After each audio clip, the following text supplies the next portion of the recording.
एक बार मुख्य समाचार फिर से सुन लीजिए। ऐसा क्यों कहते हैं?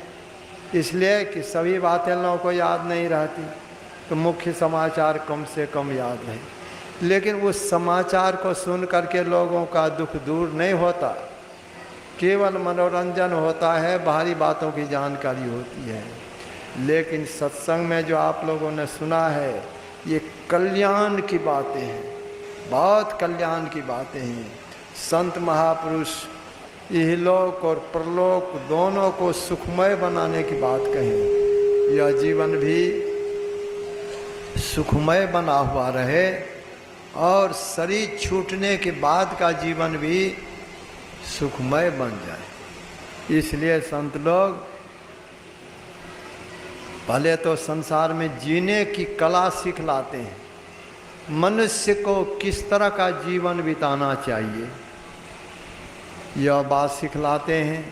फिर यह शरीर जो मिला है, इस शरीर की सबसे बढ़कर के उपयोगिता क्या है, इस शरीर को पा करके क्या करना चाहिए, ये दो बातें, जीने की कला और इस शरीर को किस तरह से सार्थक बनावे, ये दो बात संत महापुरुषों की वाणी में खास रूप से है।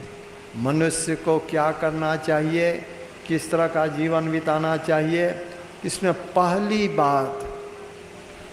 बात यह है कि मनुष्य को माता पिता की आज्ञा का पालन करना चाहिए। माता पिता का बहुत उपकार होता है। हम लोग प्रत्यक्ष में देखते हैं, बच्चा जब जन्म लेता है उस समय वह असहाय हालत में रहता है। अब वह अपने से अपने लिए कुछ नहीं कर सकता। बाहर में पड़ा हुआ है, अगर बाहर में धूप है तो उसी में पड़ा रहेगा, अगर पानी पड़ रहा है बाहर में, घर के बाहर वहाँ है तो उसी तरह भींगता रहेगा। बाहर में जाड़ा का समय है, ठंड है तो उसी में ठिठुरता रहेगा, अपने आ नहीं सकता घर। पखाना पेशाब पर पड़ा हुआ है तो उसी पर पड़ा रहेगा, वह उसी हालत में पड़ा रहता है। माँ उसे उठाती है, उसके पखाना पेशाब को साफ करती है। किस तरह से माँ लालन पालन करती है यह तो घर घर में लोग देखते हैं।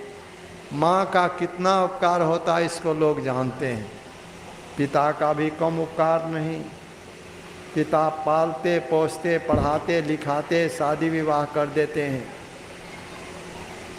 पुत्र को पढ़ाने में एक गरीब व्यक्ति के मन में भी रहता है, मेरा पुत्र पढ़ लिख करके ऊंची शिक्षा प्राप्त करे और ऊंची शिक्षा प्राप्त करके उसे अच्छी नौकरी लग जाए, उनका जीवन सुखमय बन जाए। इस उद्देश्य से एक गरीब व्यक्ति भी पुत्र को गरीबी हालत में रहते हुए पढ़ाते हैं, ऊंची शिक्षा दिलाते हैं और पुत्र को नौकरी हो जाए। नौकरी दिलाने में अगर उसको बहुत रुपये देने पड़ते हैं, रुपये नहीं है तो ज़मीन भी बिक जाए तो बिक जाए, लेकिन पिता के मन में होता है कि मेरे पुत्र को नौकरी हो जाए। किस तरह का पिता का उपकार सोच लीजिए।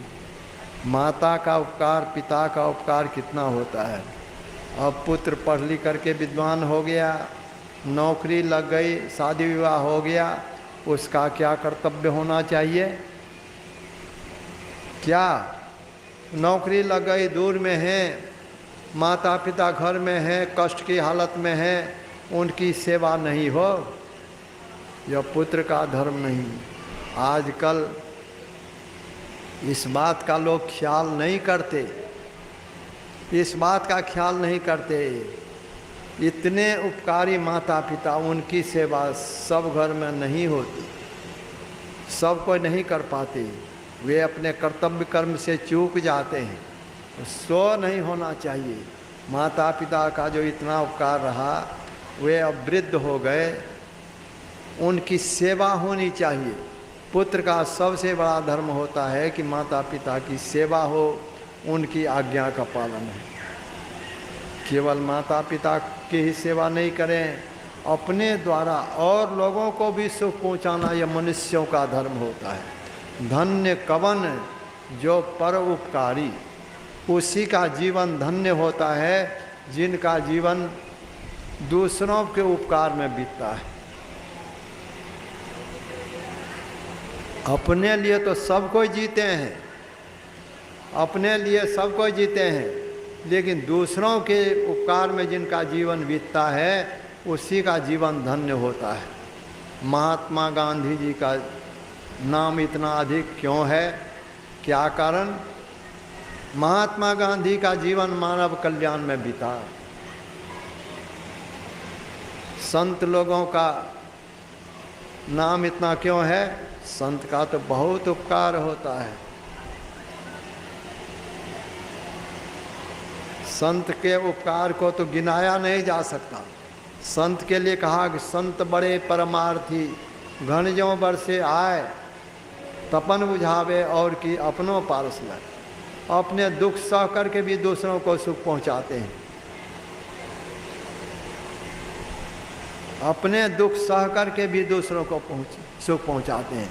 संत का बहुत उपकार। हम लोग संत स्तुति गाते हैं, उसमें है कि संत कैसे होते हैं?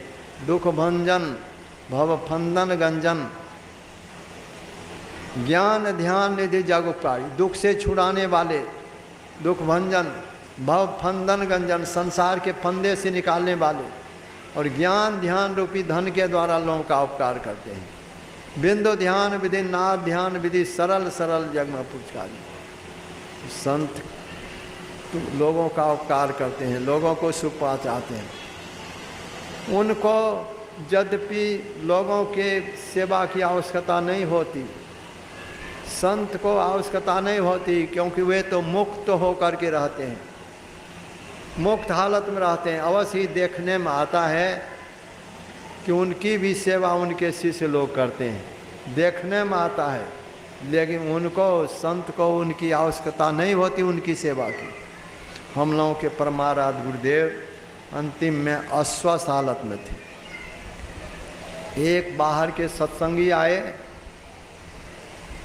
उन्होंने देखा कि गुरु महाराज तो अपने से चल फिर नहीं सकते हैं, इनके साथ में रहने वाले सेवक लोग इनको उठाते हैं, बैठाते हैं, बाहर ले जाते हैं, व्हील चेयर पर बैठाते हैं, उठा करके घर ले आते हैं। पखाना पेशाब भी अपने द्वारा नहीं होता। यह देखा उन्होंने।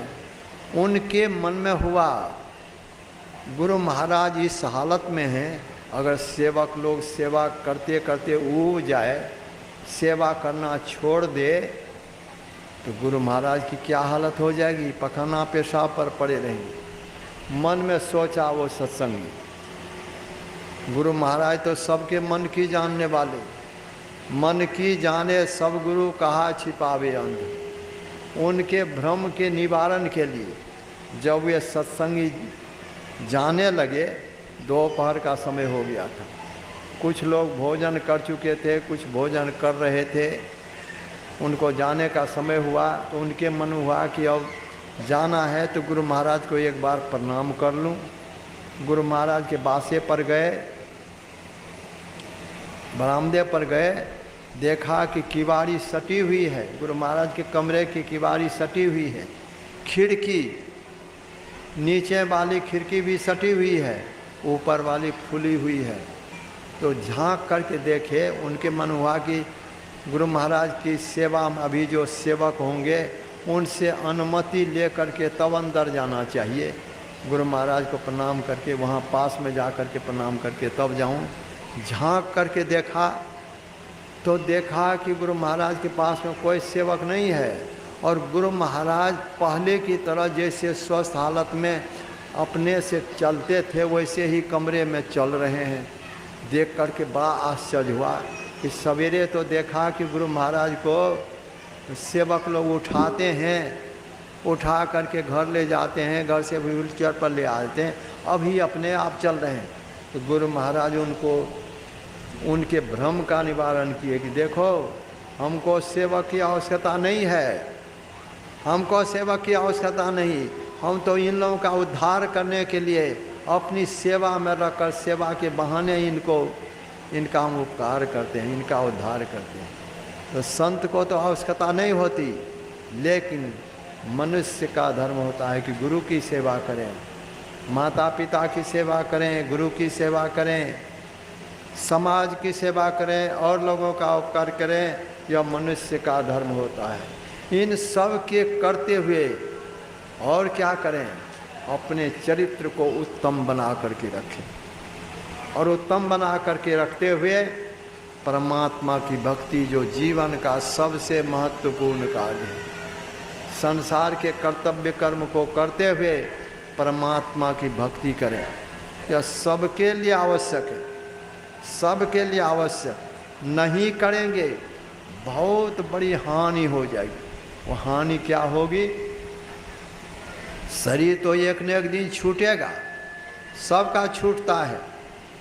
अभी मनुष्य का शरीर प्राप्त है, इस शरीर को पाकर के अगर परमात्मा की भक्ति नहीं किए, केवल कमाने खाने में अनमोल जीवन बीत गया, फल क्या होगा? शरीर छूटने पर यह शरीर फिर नहीं मिलेगा, अन्य शरीर में चले जाएंगे। अन्य शरीर में चले जाएंगे तब क्या होगा? जरा सोच लीजिए। मान लीजिए या शरीर छूटने के बाद एक बैल ही बन गए। बैल को क्या करते हैं लोग? हल में जोतते हैं, बैलगाड़ी में जोतते हैं। किसी किसी बैल को देहात में रहने वाले लोग देखे होंगे, बैल के कंधे में घाव हो जाता है, उस पर भी लोग उसको बैलगाड़ी हल में जोतते हैं, बैलगाड़ी में जोत देते हैं। उसको कष्ट नहीं होता होगा सो नहीं, लेकिन वह कह तो नहीं सकता, उसको बहना पड़ता है, बोझ ढोना पड़ता है। कोई बैल अगर बीमार पड़ गया है फिर भी उसको हल में जोतते हैं, बैलगाड़ी में जोतते हैं,